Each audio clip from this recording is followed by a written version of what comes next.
کی خبر بتا دی جائے، اس کے عذاب کے بارے میں بتا دیا جائے، تو تم اپنی جوان بیویوں کو بھی چھوڑ دو گے، ان سے راتوں میں ملنا ترک کر دو گے، ان سے لذت انجوائے لینا بند کر دو گے۔ وَلَخَرَجْتُمْ إِلَى الصُّعُودَاتِ، اپنی بیویوں کو اپنے گھروں پر اپنے بستروں پہ چھوڑ کے تم جنگلوں میں چلے جاؤ گے۔ تَجَرُونَ إِلَى اللَّهِ، اللہ کی پناہ مانگتے مانگتے اس کی عبادت کرتے کرتے تم زندگی اپنی جنگلوں میں ختم کر لو گے۔ اگر میں تمہیں جہنم کے بارے میں بتا دوں جو میں جانتا ہوں، تو تم کیا کرو گے؟ ہنسنا چھوڑ دو گے، روتے روتے زندگی ختم کر لو گے، اپنی جوان بیویوں کو اپنے گھروں میں چھوڑ دو گے، جنگلوں میں چلے جاؤ گے، لکڑیاں چبا چبا کر اور نماز پڑھ پڑھ کر عبادت کرتے کرتے جنگلوں میں ہی اپنی زندگی ختم کر لو گے، شہر کی طرف نہیں آؤ گے۔ اتنا تمہارے اندر حیبت پیدا ہو جائے گی، اتنا ڈر پیدا ہو جائے گا۔ یہ جہنم کا نقشہ کھینچا ہے جناب محمد رسول اللہ صلی اللہ علیہ وسلم نے، جس جہنم سے ہم نڈر ہیں اور بے خوف ہیں اور جس کی کوئی پرواہ نہیں کرتے ہم۔ کیسے کیسے سمجھایا، کیسے کیسے۔ عید کا دن ہے، خطبہ دے رہے ہیں، پبلک زیادہ ہے، عورتیں پردے کے پیچھے بیٹھی ہوئی ہیں، ان تک آواز خطبے کی نہیں جا رہی ہے۔ مردوں میں خطبہ دیا، اس کے بعد آپ عید کے ہی دن پھر عورتوں میں گئے، وہاں جا کر آپ نے خطبہ دیا، پردے کی اوٹ سے آپ نے خطبہ دیا۔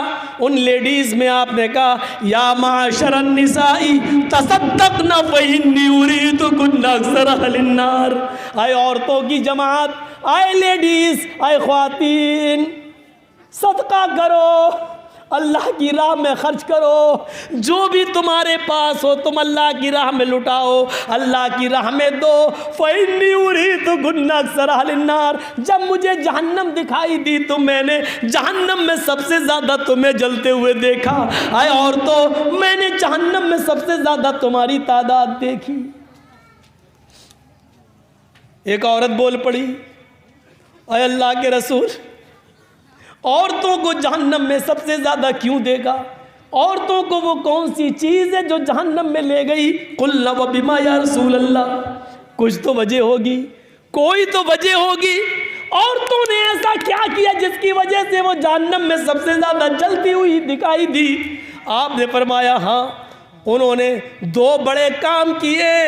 پہلا کام تو یہ ہے ان عورتوں کا کہ وہ، پہلا کام یہ ہے تکثرن اللعن وتکفرن العشیر، یہ دو کام ہیں ان کے۔ تکثرن اللعن، وہ لعن و طعن زیادہ کرتی ہیں، ایک دوسرے کی برائیاں زیادہ کرتی ہیں، ایک دوسرے کی غیبت زیادہ کرتی ہیں۔ دو چار پانچ عورتیں جہاں بیٹھ جائیں، پورے محلے کی عورتوں کی کہانیاں وہاں بیان ہوتی ہیں۔ پانچ عورتیں آپ بٹھا لو اور پورے محلے کی عورتوں کی جاسوسی لے لو، آپ کو پتہ چل، آپ کو نہیں معلوم ہوگا، پانچ عورتیں پورے محلے کی عورتوں کا اٹھنا بیٹھنا لیٹنا سونا جاگنا سب کچھ بتا دیں گی، یہاں تک کہ ان کے پیشاب و پائخانے کی ٹائم بھی بتا دیں گی، اتنے بجے۔ تو سرن اللعن، تم لعن و طعن زیادہ کرتی ہو، ایک دوسرے کی غیبت اور چغلی زیادہ کرتی ہو، ایک دوسرے کی برائیاں تم زیادہ کرتی ہو۔ پہلی برائی یہ، اور دوسری برائی وتکفرن العشیر، اپنے شوہروں کی نافرمانی تم کرتی ہو، اپنے ہسبینڈ کی نافرمانی کرتی ہو۔ جب سے آئی ہوں تمہارے گھر میں کبھی خوشی نہیں ملی، پتہ نہیں یہ عورت کون سی خوشی چاہتی، آج تک ہمیں پتہ نہیں چل پایا۔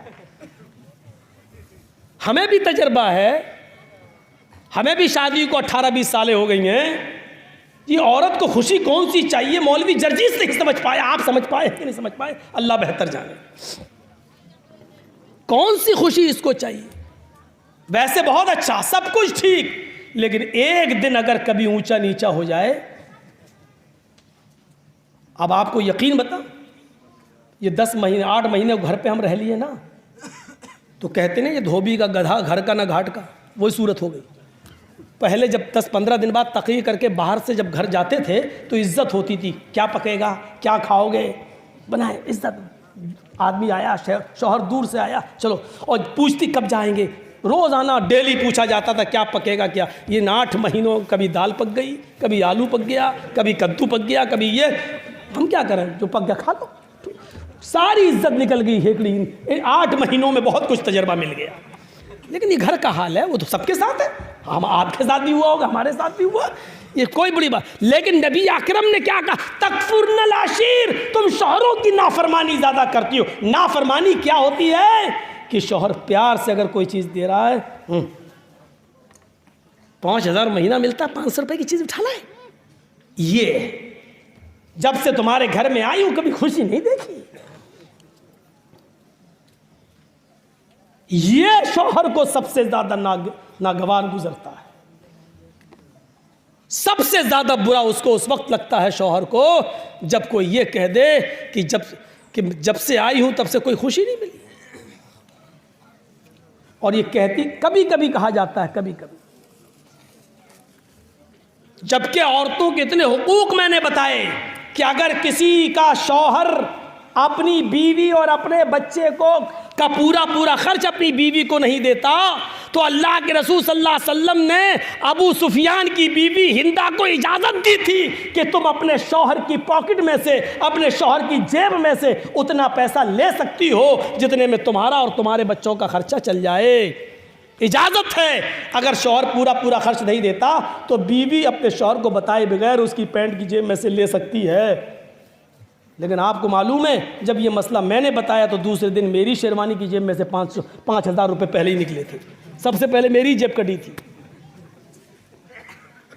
اب ہم نے کہا کہ جتنا خرچ ضرورت ہو اتنا، تو اب اس کا ناجائز فائدہ ادھر سے بھی اٹھا، 5000 غائب۔ تو اجازت ہے تو اب اس کا ناجائز فائدہ ادھر سے بھی اٹھتا ہے، ناجائز تو یہ نہیں ہونا چاہیے۔ اور شوہر کی ذمہ داری یہ ہے کہ جو کھائے وہ اپنی بیوی کو کھلائے، جو پہنے وہ اپنی بیوی کو پہنائے، اور سب سے بڑی ذمہ داری یہ ہے کہ اپنی بیوی کے گال پر کبھی تھپڑ نہ مارے۔ اور گال پر تھپڑ نہ مارنے کا مطلب یہ نہیں کہ پیٹھ پہ خوب ٹھونکے، نہیں، گال چونکہ نازک جگہ ہوتی ہے، یہاں مارتے وقت آنکھ میں بھی لگ سکتی ہے، چہرے پر بھی تھوڑا سا، جبکہ فلمی ناول وغیرہ جو آتے ہیں اور ڈرامے وغیرہ جو بنتے ہیں وہاں تھپڑ گالی بھی مارے جاتے ہیں۔ اور یہ دیکھ کر آج مردوں نے سیکھ لیا، وہ بھی اپنی عورتوں کو گال پی مارتا ہے۔ پہلی بات تو مارنا نہیں چاہیے، اور مارنا بھی اس وقت اجازت ہے جب آپ کی بیوی آپ کے منع کرنے کے باوجود آپ کے بستر پر کسی ایسے مرد کو آنے کی اجازت دے جس کا آنا آپ کو ناگوار ہے، اور وہ آپ کے منع کرنے کے باوجود بھی نہیں مانتی، تو پہلے سمجھاؤ، اس کے گھر والوں کو بلاؤ، پھر محلے کے لوگوں کو بلاؤ، پھر ان تمام صورتوں کے بعد بھی آپ کی بیوی پھر بھی نہیں مانتی ہے تو اس کے بعد اجازت ہے کہ آپ اس کو ہلکی مار سکتے ہیں، ہلکی مار، اتنی مار کہ اس کے پیٹھ پر نشان نہ پڑ جائیں، اور اس کے بعد بھی اگر وہ نہیں مانے تو آپ پھر 1 طلاق دیجیے۔ جب وہ حالت طہر میں ہو، یعنی مہینے پیریڈ سے پاک صاف ہو جائے، حالت حیض سے پاک صاف ہو جائے، تو آپ اس کو 1 طلاق دیں کہ میں نے تجھے طلاق دی۔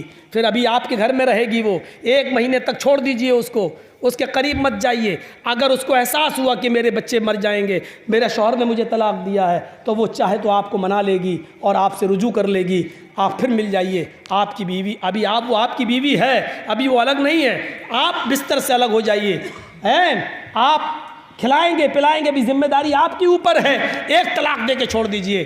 اس کو ملنا ہوگا تو مل جائے گی، نہیں تم دوسرے آدمی کے ساتھ نہیں، اب آج کے بعد نہیں، آپ اس کو پھر ملا لیجئے اور اپنے